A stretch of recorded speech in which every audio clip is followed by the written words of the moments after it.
Price, and today I'm here with Letty Gomez. Letty, would you like to explain what you do here at the church? Yes, I am the youth minister for our youth group. What is your understanding of death with dignity? Well, each life is so special and personal, so it's hard to generalize an answer for this. There's a lot of people that have given up because they are in so much suffering, but I believe that God gave you life, and only God can take life from you. And really, death with dignity is just to be at peace. I think it's just to be at peace of when your time is, and it's not for you to decide. I mean, you did not decide to come to this earth, so you shouldn't decide when you leave this earth. There's a purpose why you are where you are, and you just have to know that there's meaning even in your suffering. Yeah. So, what do you believe the difference is between death with dignity and suicide? I don't think there's a difference because suicide, you would think it's only if you pull a gun against your head or you do something drastic, against yourself. But really, what's the difference between that or taking a pill? I mean, they're both taking your life away. So I don't think there's a difference. It's just that one may be less messy than the other. Mm-hmm. Why does the church not consider this like an option? Why do you guys not support this? Well, because again, God gave life, and only God can take life. And again, we believe that there's, again, like I'm repeating myself, but there's a reason why you go through what you go through, and there's valleys and there's hilltops. Mm-hmm. So maybe you're being sick where there's no cure. That's maybe your testimony for other people, and that's where you're supposed to be. You just have to find that, and sometimes you don't have an answer why you have to go through what you're going through, but that's why the church doesn't accept that you decide what to do with your life. It's hurting yourself. So if they don't choose this option, what do you guys believe is the best alternate path to go down? Like, what else can they do to make their suffering lessen? Well, definitely, you want to make them comfortable. I mean, we do believe in you don't want people suffering, being in pain. So you make them as comfortable as possible, but you're not going to take away their lives. So the only alternative is really to just be there, console them, walk with them, listen to them, be with them.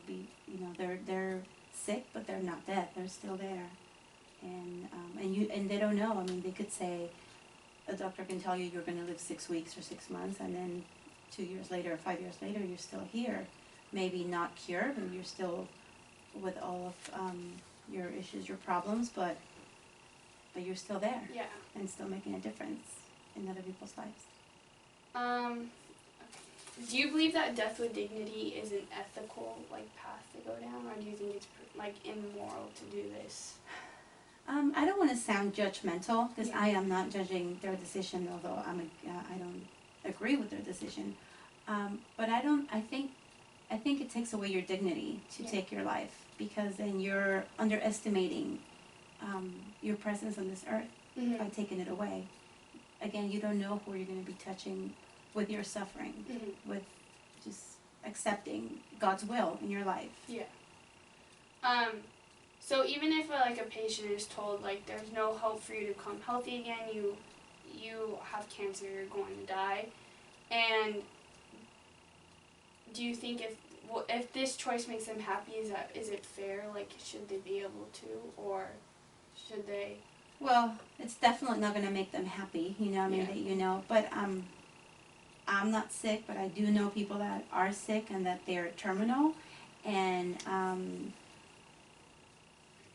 they accept that. They accept that fact, that it's easy. It's not easy, but sometimes maybe those last couple of days or months or what they're living, it's making, again, there's a reason why they're going through that. So, yeah. Okay, well, I have no further questions for you. Thank you for meeting with me. Is there anything else you want to add? Sure. You know, I know, like I said earlier, I haven't experienced that in my own personal life, but I have been met people that have been diagnosed terminal. For example, here at church, 3 years ago, we had a priest that was visiting from India, very smart gentleman and very sweet. And out of the blue, he unfortunately didn't go through his medical checkups that you should do every year. And out of the blue, one day he wasn't feeling good. He went to the hospital, and turned out that he was terminal and had cancer, pancreatic cancer. And he was diagnosed July 4th, and he passed away September 9th. So it was a very quick. And but from the time that he was diagnosed and he went to the hospital, he accepted that was happening, although he had a lot of plans. I mean, he was getting his master's at Berkeley, and he was going to do huge things here and back home in India. And while he was here and sick, and his health was going down so quickly, but he touched so many lives at the hospital. There was actually a nurse that hadn't been to confession in many years, and he spent hours with him in the hospital. This gentleman that was dying, I mean, this priest that was dying, that his plans were completely changed from day to in an hour within a diagnosis. He was still changing lives. He was still touching people, and that nurse, I know he had a life conversion, and he touched many people here in the community. And that's a perfect example of accepting what God is bringing to your lives, and you never know. Maybe that will be his biggest testimony in life. So it's a tough one. Again, you know, it's life. It has so much value, but you don't know when your time is and when you're going to touch people the most, when you're thinking you're being successful or when you're actually in your deathbed. So. Okay, well, thank you for meeting me. Thank you for sharing coming. your story. Sure.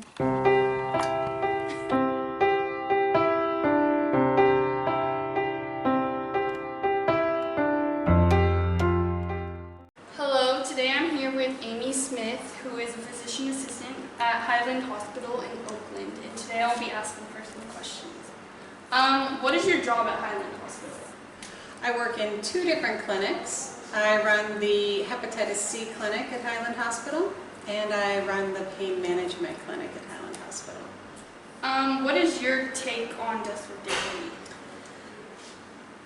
You know, that is a very tricky question.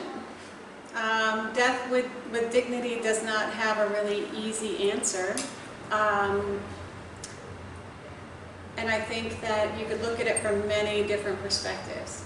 I personally feel that if somebody has decided of sound mind that they have had enough, that they should have the right to end their life.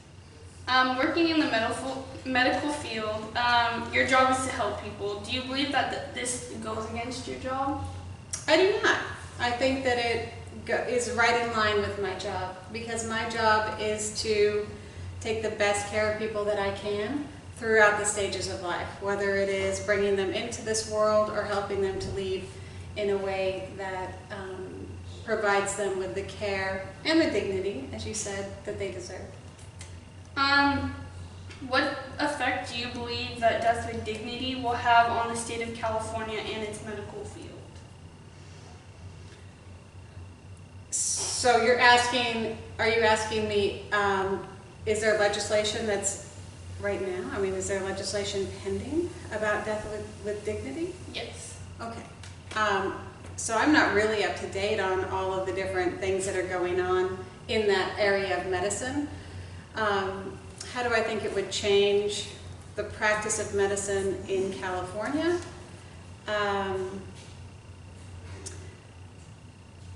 Well, I think that it would allow providers who felt comfortable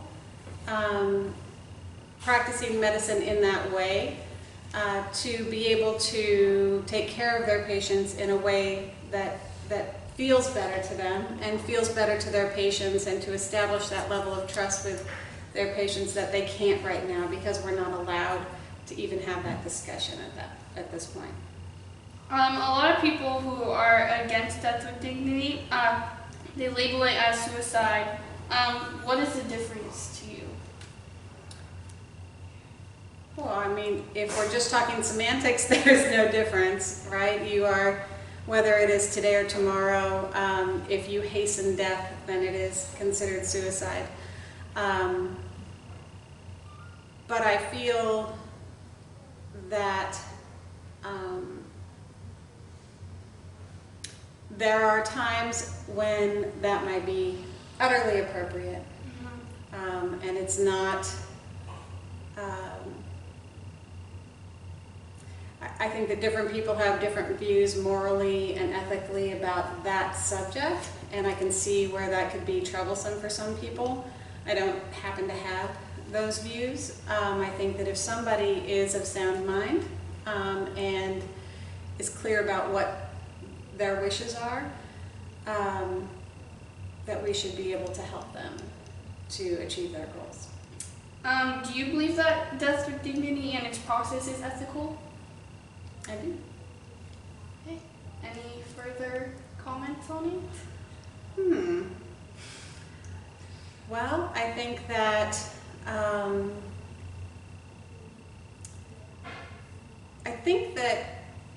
it'll be really important for you to talk to people who feel otherwise, to get a really well-rounded picture of what this means and why people feel so strongly about it one way or another. What I found in my time as a physician assistant and as a human being is that whenever we fail to find a middle ground, things get really ugly really fast. And so learning and accepting that people have different beliefs, and how do we work within those beliefs to have a system that works for everyone, is really important. So I think it's right that we're able to provide this service for people, but I think it's also important that we hear the other side. Okay, well, thank you for your time. Thank you.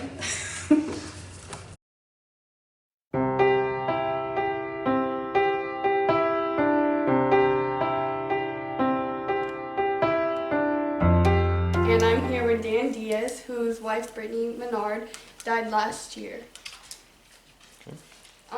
What is death with dignity to you? Death with dignity is the ability for a terminally ill individual to be in control of their own dying process. For my wife Brittany,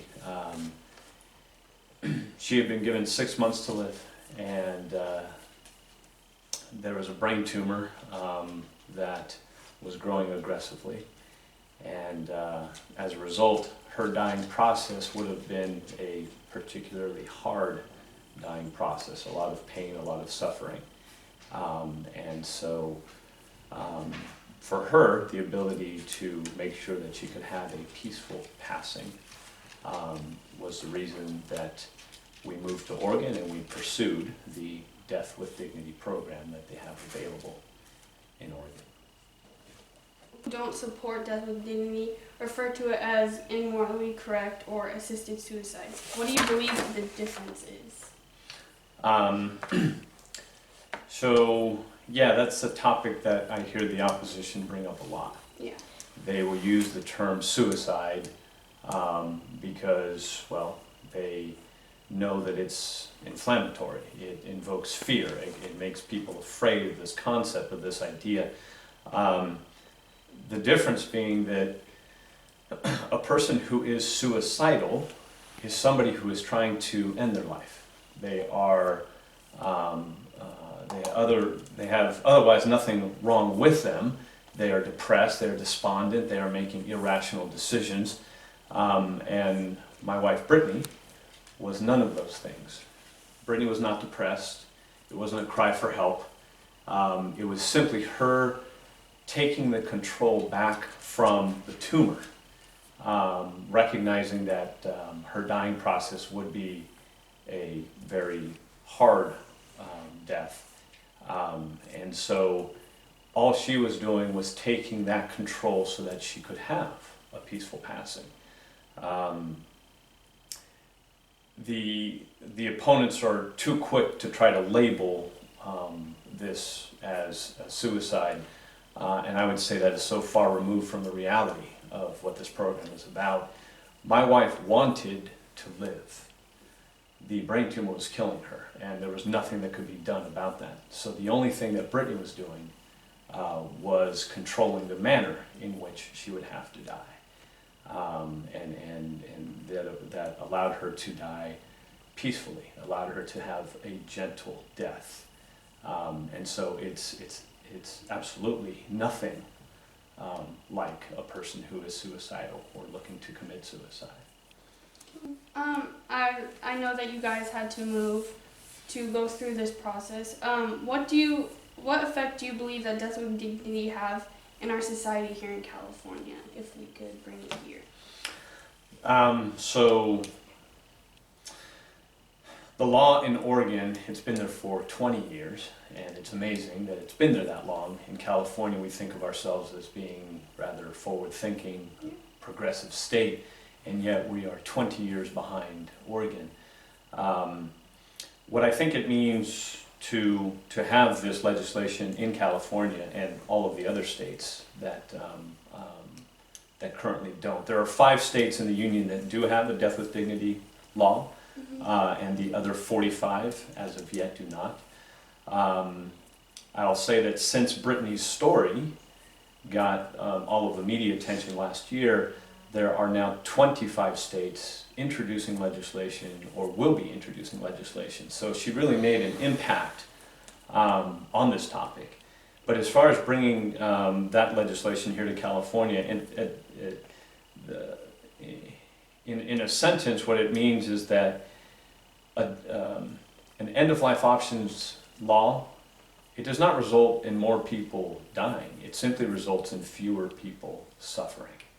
And so I think what it will mean in California is allowing individuals, as a part of all of the other options that are available to them, chemotherapy, radiation, whatever clinical trials they might qualify for at their end of life, but this is simply one part of kind of a more comprehensive end of life option, so that a person can